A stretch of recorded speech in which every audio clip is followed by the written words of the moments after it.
Before, when I was mentioning that the doctors and the hospitals and the nursing homes didn't quite understand Alzheimer's as of yet, I had an episode where my mother was acting very, very peculiar. And even my family was telling me she needs to go to a nursing home.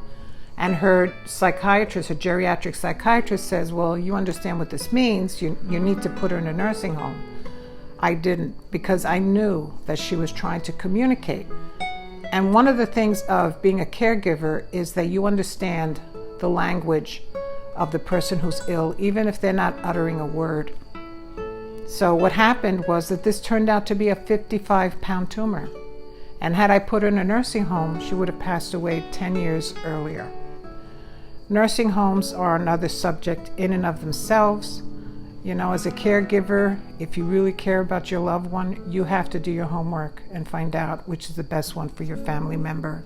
Because once they leave your caring and go to a nursing home, your caregiving becomes another phase, which is caregiving within the nursing home.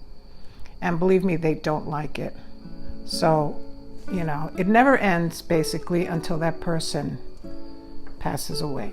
When my father and mother passed away, with both of them, I thought I was going to be filled with sadness and grief, but I was surprised to find out I was filled with peace, because I felt in my heart that there were no regrets.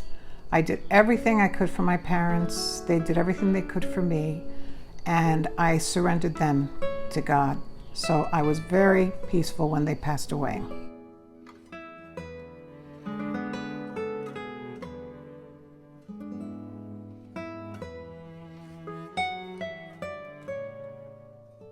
I think of my father and mother every day, and we have now resorted to thinking of all the wonderful and funny things that they both did to regain our happiness and bring them back to life in our hearts.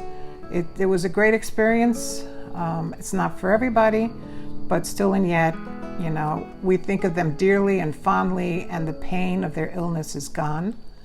And we hope that if anybody becomes a future caregiver, that they realize that there's grace and there's peace in doing so. Every time I go somewhere where there's senior citizens, my grandson, his great-grandson, always calls him Grandpa, because he was around my father, and when my father was dying,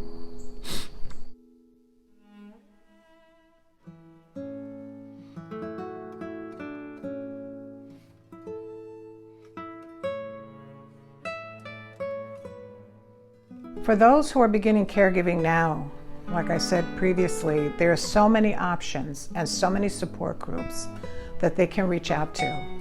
Even in your work environment, you know, like in my job, everyone knew that my mother had died of Alzheimer's, and anybody whose parent was diagnosed, they would be referred to me.